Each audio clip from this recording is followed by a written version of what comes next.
Setelah menemukan iman, aku belajar cara berdoa dan membaca Alkitab. Aku juga berusaha mengikuti firman Tuhan dalam kehidupan sehari-hari. Kemudian, aku menonton banyak video daring tentang penghakiman pada akhir zaman. Mereka menyebut nubuat ini dari kitab Wahyu. Dan aku melihat tahta putih yang besar dan dia yang duduk di atasnya. Dari hadapannya, langit dan bumi lenyap dan tidak ditemukan tempatnya lagi. Lalu aku melihat orang-orang mati, besar dan kecil, berdiri di hadapan tahta Tuhan itu. Kemudian, semua kitab dibuka, dan dibuka sebuah kitab lain, yaitu kitab kehidupan. Dan orang-orang mati dihakimi menurut apa yang tertulis di kitab itu, menurut perbuatan mereka. Pada akhir zaman, Tuhan Yesus dengan jubah putih duduk di tahta putih yang besar. Dan semua orang berlutut di hadapannya. Dia menghakimi tiap orang sesuai dengan perbuatan mereka dalam hidup. Mereka yang berdosa turun ke neraka untuk dihukum, dan yang tak berdosa diangkat ke dalam kerajaan. Video-video ini memenuhi pikiranku dengan gambaran tentang penghakiman Tuhan. Aku percaya penghakimannya pada akhir zaman akan seperti yang dikatakan dalam video itu. Aku memutuskan untuk mengikuti ajaran Tuhan. Agar saat dia menghakimi kita, dia akan menyambutku ke dalam kerajaan.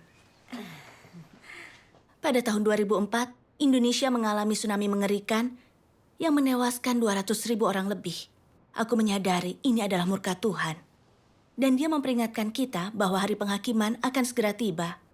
Selama bertahun-tahun dalam iman, aku telah berusaha keras mengamalkan ajaran Tuhan.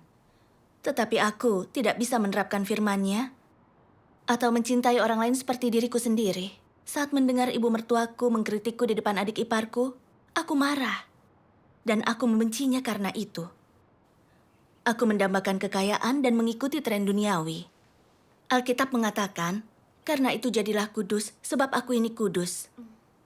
Tuhan itu kudus, dan yang tak kudus tidak bisa melihat wajah Tuhan. Amin.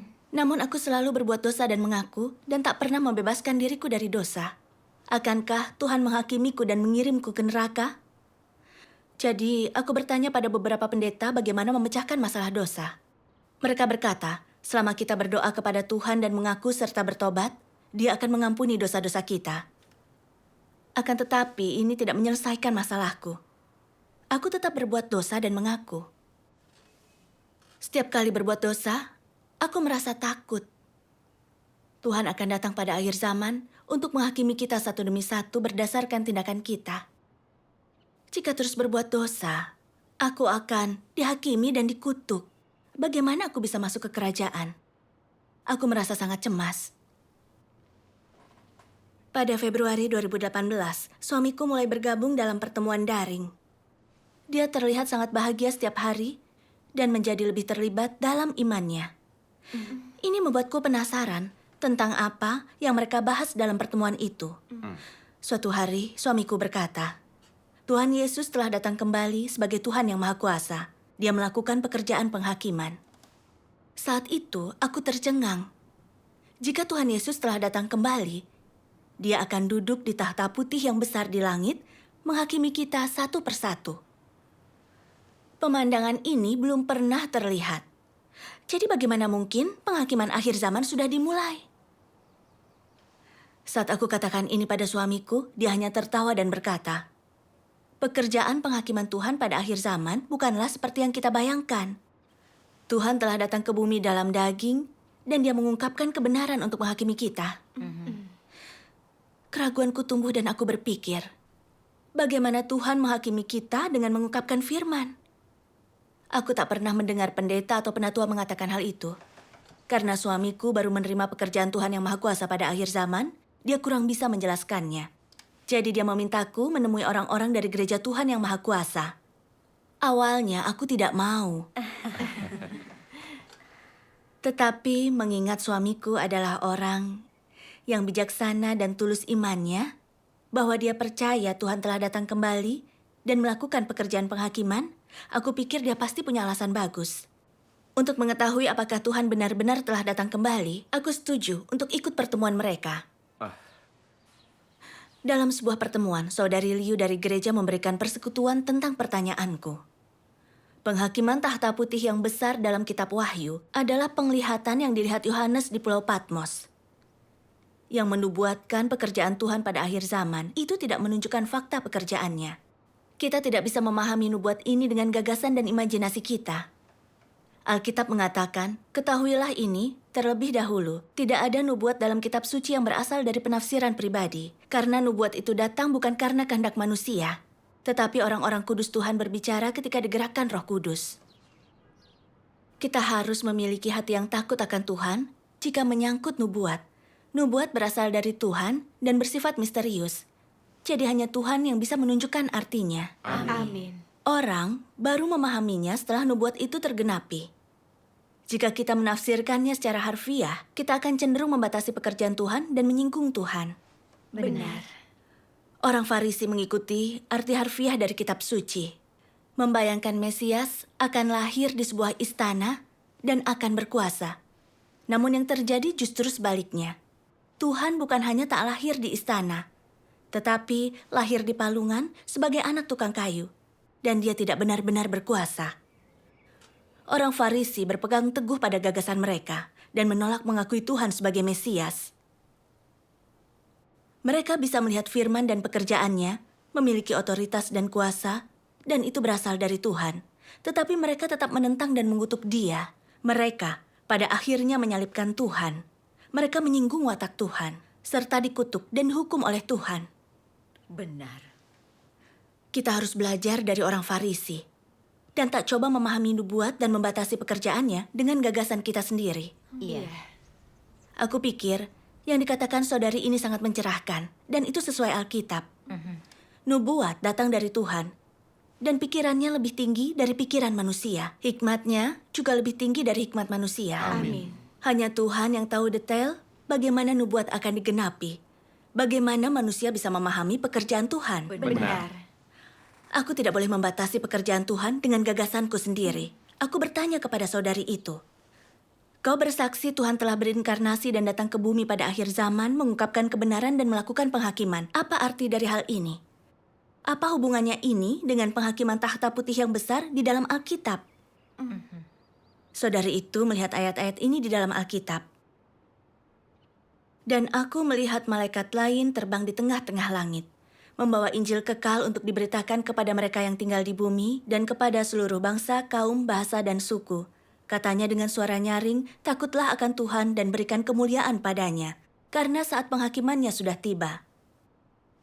Karena Bapa tidak menghakimi siapapun tetapi telah menyerahkan seluruh penghakiman itu kepada anak, dan juga sudah memberikannya otoritas untuk mengadakan penghakiman karena dia anak manusia. Dia yang menolak aku dan tidak menerima firmanku, sudah ada yang menghakiminya. Firman yang aku nyatakan, itulah yang akan menghakiminya di akhir zaman. Lalu di dalam 1 Petrus, karena waktunya akan datang penghakiman harus dimulai di rumah Tuhan. Amin. Lalu dia beri persekutuan. Ayat-ayat ini menyebutkan, membawa Injil kekal untuk diberitakan kepada mereka yang tinggal di bumi. Karena saat penghakimannya sudah tiba. Dan penghakiman harus dimulai di rumah Tuhan. Kita bisa melihat Tuhan datang ke dunia pada akhir zaman untuk melakukan penghakimannya. Satu ayat juga berkata, tetapi telah menyerahkan seluruh penghakiman itu kepada anak. Anak dan anak manusia berarti seseorang yang lahir dari manusia dan memiliki kemanusiaan yang normal. Seperti Tuhan Yesus. Meskipun dia mungkin terlihat biasa di luar, dia memiliki roh Tuhan dan esensi ilahi di dalam dirinya. Baik roh Tuhan maupun tubuh rohaninya tidak bisa disebut anak manusia.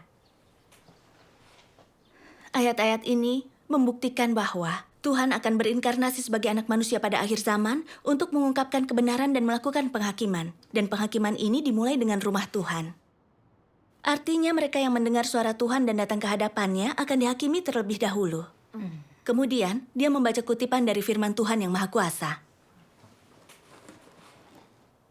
Tuhan tidak menghakimi manusia satu persatu dan tidak menguji manusia satu persatu.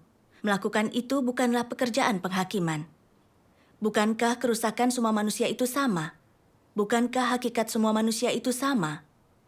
Yang dihakimi adalah hakikat kerusakan umat manusia, hakikat manusia yang dirusak iblis, dan seluruh dosa manusia.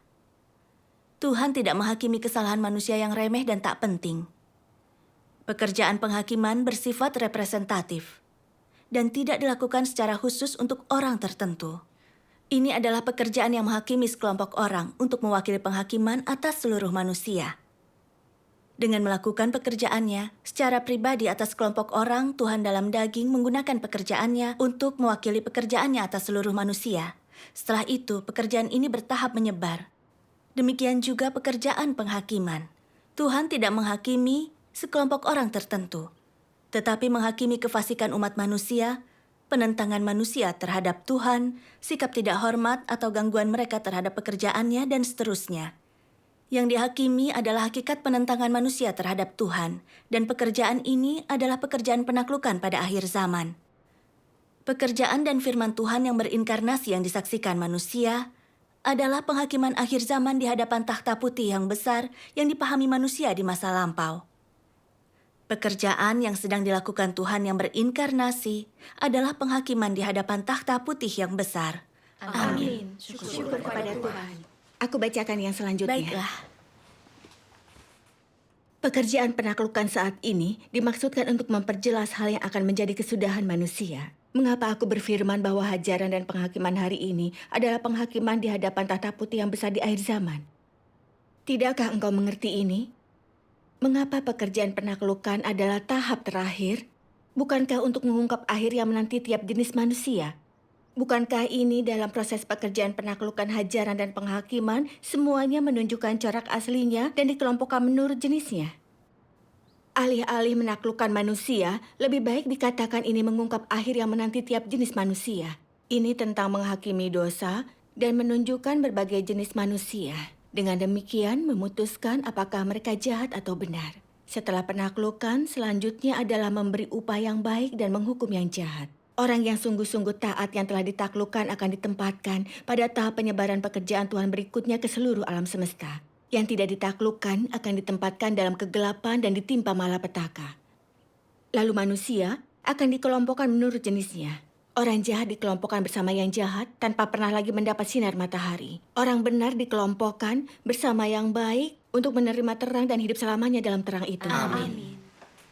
Boleh kubacakan yang selanjutnya? Betul. Banyak orang mungkin tidak peduli dengan apa yang aku katakan. Tetapi aku tetap ingin beritahu setiap orang yang disebut kudus yang mengikuti Yesus. Ketika engkau melihat Yesus turun dari surga di atas awan putih dengan matamu sendiri, itu akan menjadi penampakan terbuka dari sang matahari kebenaran. Barangkali itu akan menjadi saat yang menyenangkan bagimu. Tetapi ketahuilah, bahwa saat engkau menyaksikan Yesus turun dari surga, saat itu jugalah engkau turun ke neraka untuk dihukum. Itu akan menjadi saat berakhirnya rencana pengelolaan Tuhan. Dan saatnya Tuhan memberi upah orang baik dan menghukum orang jahat. Karena penghakiman Tuhan sudah akan berakhir sebelum manusia melihat tanda-tanda pada saat hanya ada pengungkapan kebenaran.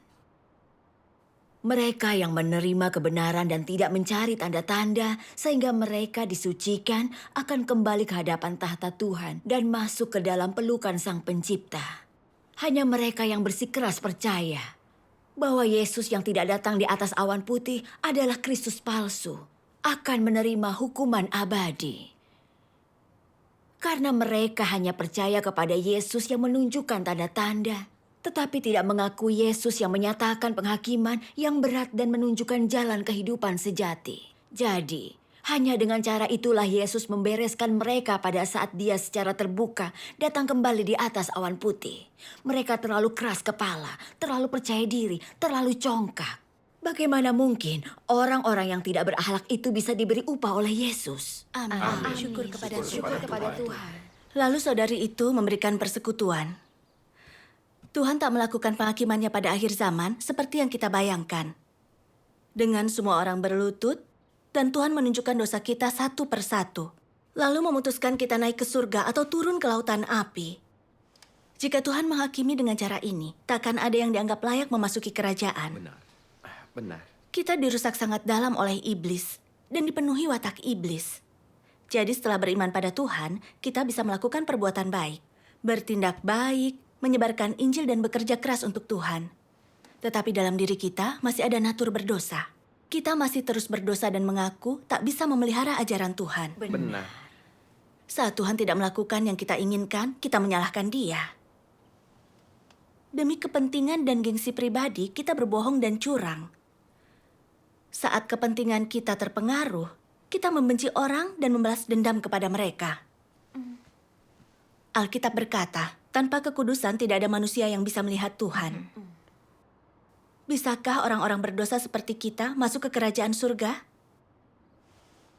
Jika Tuhan menghakimi dan mengutuk kita berdasarkan perilaku kita saat ini, bukankah kita semua akan dihukum dan dimusnahkan? Iya. Demi menyelamatkan umat manusia dari dosa selamanya. Sekali lagi, Tuhan berinkarnasi sebagai anak manusia secara rahasia. Dialah Tuhan yang Maha Kuasa, yang mengungkapkan kebenaran serta menghakimi dan mentahirkan manusia. Ini adalah penghakiman takhta putih yang besar dalam Wahyu. Tuhan melakukan pekerjaan penghakimannya dengan menjadi daging dan mengungkapkan kebenaran untuk menyelamatkan manusia serta membuat sekelompok pemenang. Kemudian dia mendatangkan bencana memberi upah kepada yang baik, menghukum yang jahat dan menghancurkan zaman lama yang jahat. Akhirnya dia menampakkan diri secara terbuka, lalu pekerjaan penghakimannya selesai. Ketika bencana besar datang, itu bukan saat penghakiman takhta putih yang besar dimulai, melainkan sudah berakhir. Pada saat itu, semua orang yang watak rusaknya telah ditahirkan oleh penghakiman firman Tuhan selama pekerjaan rahasianya, akan selamat dari bencana dengan perlindungannya dan dia akan memimpin mereka ke kerajaannya. Amin. Syukur kepada Tuhan. Mereka yang menyangkal dan mengutuk Tuhan yang Maha Kuasa di masa pekerjaan rahasianya akan tersapu oleh bencana yang belum pernah terjadi untuk dihukum di tengah ratapan. Hatiku cerah dengan persekutuannya. Ternyata penghakiman Tuhan pada akhir zaman tidak seperti yang kubayangkan. Dengan Tuhan duduk di takhta putih yang besar, menghakimi orang satu persatu, dan mengirim mereka ke surga atau ke neraka. Pekerjaan penghakiman Tuhan dilakukan bertahap. Dia mengungkapkan kebenaran untuk mencabut natur berdosa manusia, mentahirkan, menyelamatkan, memberi mereka kesempatan bertobat dan berubah. Iya. Kemudian dia muncul untuk memberi upah kebaikan dan menghukum kejahatan. Gambaran yang aku bayangkan tentang takhta putih yang besar akan menjadi adegan akhir penghakiman Tuhan. Jika aku menunggu sampai saat itu untuk menerima pekerjaan Tuhan, itu akan terlambat. Aku akan kehilangan kesempatan untuk diselamatkan. Benar. Aku harus pelajari pekerjaan Tuhan yang Maha Kuasa di akhir zaman. Aku bertanya pada saudari itu, bagaimana Tuhan menghakimi dan mentahirkan orang dengan firman-Nya. Dia membaca kutipan firman Tuhan yang Maha Kuasa. Aku akan bacakan untuk kalian. Bagus. Pada akhir zaman, Kristus menggunakan berbagai kebenaran untuk mengajar manusia, mengungkapkan esensi manusia, membedah perkataan dan perbuatan manusia. Firman ini terdiri dari berbagai kebenaran, seperti tugas-tugas manusia, bagaimana manusia seharusnya menaati Tuhan, bagaimana manusia seharusnya hidup dalam kemanusiaan normal, serta hikmat dan watak Tuhan dan sebagainya. Firman ini semuanya ditujukan pada esensi manusia dan wataknya yang rusak. Secara khusus, firman yang mengungkapkan manusia menolak Tuhan diucapkan berkaitan dengan manusia merupakan perwujudan iblis dan kekuatan musuh yang melawan Tuhan. Dalam melaksanakan penghakimannya, Tuhan tidak hanya menjelaskan natur manusia dengan beberapa kata. Dia menyingkapkan, menangani, dan memangkasnya dalam jangka panjang. Cara-cara penyingkapan, penanganan, dan pemangkasan ini tidak bisa digantikan dengan perkataan biasa, tetapi dengan kebenaran yang sama sekali tidak dimiliki manusia. Hanya cara-cara inilah yang dapat disebut penghakiman. Hanya melalui penghakiman jenis inilah manusia bisa ditundukkan dan diyakinkan untuk tunduk kepada Tuhan dan bahkan memperoleh pengenalan yang sejati akan Tuhan. Yang dihasilkan oleh penghakiman adalah pemahaman manusia tentang wajah Tuhan sejati dan kebenaran tentang pemberontakannya sendiri. Penghakiman memungkinkan manusia untuk mendapatkan pemahaman kehendak Tuhan, tujuan pekerjaan Tuhan, dan misteri-misteri yang tidak dapat dipahami olehnya. Ini juga memungkinkan manusia mengenali dan mengetahui hakikatnya yang rusak dan akar penyebabnya, dan juga mengungkapkan keburukan manusia. Semua efek ini dihasilkan oleh pekerjaan penghakiman. Karena hakikat pekerjaan ini sebenarnya adalah pekerjaan membukakan jalan, kebenaran, dan hidup Tuhan kepada semua orang yang beriman kepadanya. Pekerjaan ini adalah pekerjaan penghakiman yang dilakukan oleh Tuhan. Amin. Syukur kepada Tuhan. Dia melanjutkan persekutuan berkata, dalam mengungkapkan kebenaran untuk menghakimi dan mentahirkan manusia, Tuhan tidak hanya mengatakan beberapa firman atau menulis kutipan. Dia mengungkapkan semua kebenaran yang menyelamatkan manusia. Benar. Dia menunjukkan bagaimana iblis merusak manusia, bagaimana Tuhan menyelamatkan manusia, siapa yang dia berkati, siapa yang dia singkirkan, siapa yang bisa diselamatkan dan masuk ke dalam kerajaan, dan lain-lain. Dia membuka dan membedah natur iblis yang menentang Tuhan pada manusia, dan benar-benar menunjukkan semua watak dan racun iblis yang kita bawa dalam diri kita. Kita bisa melihat dalam penghakiman firman Tuhan kebenaran tentang kerusakan kita sendiri oleh iblis. Kita menjadi tahu natur kita yang berdosa dan akar penyebabnya. Dan kita melihat seberapa dalam watak jahat kita berakar dalam diri kita. Seperti kecongkakan, kecurangan, kejahatan, dan membenci kebenaran. Iya. Sebagai contoh, meskipun kita bisa mengorbankan diri untuk Tuhan, bertahan diejek, dan difitnah orang-orang tidak percaya, dan kita tak menyangkal Tuhan atau berhenti mengkhotbahkan Injil, bahkan saat di penjara. Saat bencana melanda dan prospek masa depan kita terlihat suram, kita mengeluh dan menyalahkan Tuhan. Kita menyesali upaya yang telah kita lakukan, dan bahkan mungkin mengkhianati Tuhan. Kita melihat upaya yang kita lakukan hanya untuk mendapat berkat Tuhan serta menerima mahkota dan diberi upah. Upaya seperti itu tidak murni. Kita hanya membuat kesepakatan dengan Tuhan dan menipunya. Iya. Barulah kita menyadari betapa rusaknya kita oleh iblis. Kita tak menghormati Tuhan, serta tak punya hati nurani atau nalar. Dengan menjalani penghakiman dan hajaran Tuhan, kita mulai mengetahui watak Tuhan yang benar dan megah. Iya. Kita mulai menghormati Tuhan, membenci diri kita sendiri, serta rela meninggalkan daging dan melakukan kebenaran. Kerusakan kita mulai ditahirkan dan mulai hidup dalam keserupaan manusia sejati. Syukur kepada Tuhan. Mereka yang telah dihakimi firman Tuhan selama bertahun-tahun tahu dari lubuk hati mereka bahwa penghakiman Tuhan bisa mentahirkan dan mengubah orang. Dan itu adalah kasih dan penyelamatan bagi manusia. Amin. Dari persekutuannya, aku melihat betapa praktisnya penghakiman Tuhan. Tuhan benar-benar mengungkapkan firman untuk menghakimi, mengungkap kerusakan dan akar dosa kita. Iya. Menunjukkan jalan untuk berubah, mentahirkan, dan menyelamatkan kita. Sebelumnya, kapanpun aku melakukan dosa, aku hanya meminta Tuhan mengampuniku. Tetapi, kemudian aku berbuat dosa lagi. Karena aku belum menerima penghakiman Tuhan pada akhir zaman. Kini aku akhirnya menemukan jalan untuk menyingkirkan dosa dan ditahirkan. Syukur kepada Tuhan. Setelah itu, aku membaca banyak firman Tuhan yang Maha Kuasa, serta kesaksian yang ditulis saudara-saudari. Aku menjadi yakin bahwa firman-Nya adalah kebenaran dan bisa mentahirkan orang. Benar. Aku mengenali Tuhan yang Maha Kuasa sebagai Tuhan Yesus yang datang kembali dan menerima pekerjaannya pada akhir zaman. Amin. Syukur kepada Tuhan. Jika diingat, aku hidup dalam imajinasiku, menunggu Tuhan datang untuk penghakiman tahta putih yang besar. Aku tidak tahu, Tuhan telah datang secara rahasia untuk mengungkap kebenaran dan memulai penghakiman yang dimulai dengan rumah Tuhan. Aku hampir melewatkan penyelamatannya pada akhir zaman. Benar. Aku berterima kasih kepada Tuhan karena mengizinkanku mendengar suaranya untuk diangkat ke hadapan tahtanya, serta dihakimi dan disucikan di hadapan tahta Kristus. Syukur kepada Tuhan yang Maha Kuasa. Amin. Syukur kepada Tuhan. Syukur kepada Tuhan. Penghakiman pada akhir zaman benar-benar menyelamatkan manusia. Iya.